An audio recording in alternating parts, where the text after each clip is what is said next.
So before I start on today's reforms and enabling measures, I would like to show what we have done in the last 2 months, particularly as regards containment of coronavirus, and also the way in which at that time businesses don't get affected by the compliance burden, and also make sure that children, school-going children, do have some technological support in conducting their classes, in having their classes conducted.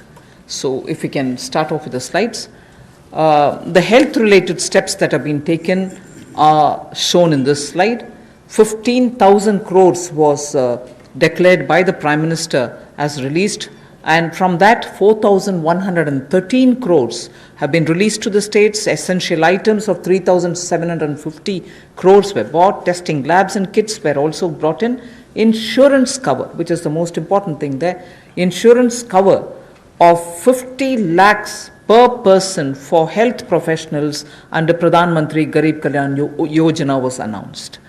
Also making sure that telemedicine comes into play. There was a rollout of e-Sanjeevani, which is a teleconsultation service, and capacity building exercises have also been taken up through virtual learning modules. Then protection of health care workers required an amendment in the Epidemic Diseases Act, which is a fairly an old act, but amendments have been made. And one thing which the Prime Minister mentioned during his speech, which is worth recollecting, that this challenge gave us an opportunity to prove to the world that we can ramp up production of protection equipments. Today, we have more than 300 domestic manufacturers of PPE, and early when this whole epidemic came into existence and all of us really got ourselves to take preventive steps, there were not even one producer of PPE. Already we have supplied about 51 lakhs of PPEs, 87 lakhs of N95 masks, and also 11.08 crores of hydroxychloroquine tablets. So that is as regards the health related matters.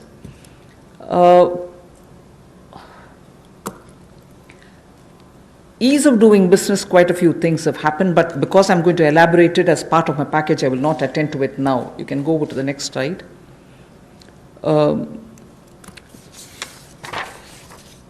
This also is something which we've been doing during the COVID time, just to make sure that activities are initiated as regards ease of doing business. I'll again come back to it when I'm getting in to talk about the package. The next slide.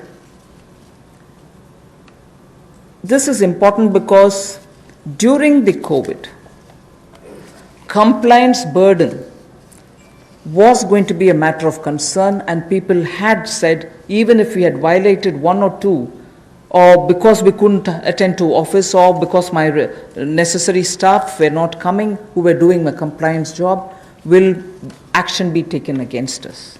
So today we have been joined by Secretary Corporate Affairs also.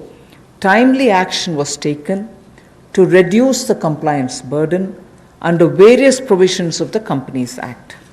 As well as that, companies could conduct, this is a very important technological advantage which we have used, like the DBT. We have said companies could conduct their board meetings, their EGMs and AGMs virtually using technology through video conferences. And the latest order pertains to the fact that even rights issues can be done leveraging the strength of Digital India. This is a major step forward in corporate governance.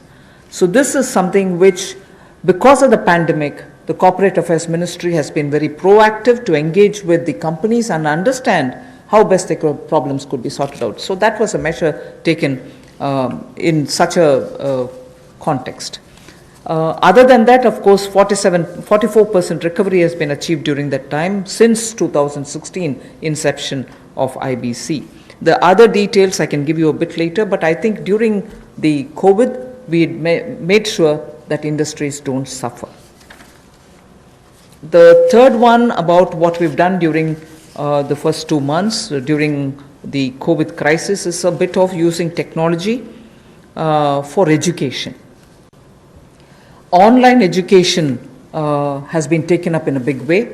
Schools are now using a lot of technology, but Swayam Prabha, which is a direct telecast mode that they have, direct to home channels have been used. 3 channels are already earmarked for school education.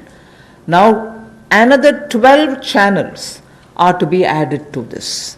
I am sure in schools in the rural areas also this will be of great help, where schools can bring in technology to children, because irrespective of rural or urban, children love technology and they adapt very quickly to it. So the education, HRD, the education department, the human resource department has made the best of this time to provide curriculum through technologically active media. So provision has been made for telecast of live interactive sessions so that teachers and students can watch what is going on, and these channels bring in experts from home through Skype. Also, they have tied up with private DTH operators like Tata Sky and Airtel to air educational video content. And this, of course, enhances the learning interest of children. So the states of India are coordinating to share airtime. 4 hours is given every day. States of India are also using it, and Swayam Prabha channels therefore will be telecasting education related contents. 200 new textbooks are being added to e-Pathshala. पिछले कुछ महीनों में विशेष तौर पर जो पहली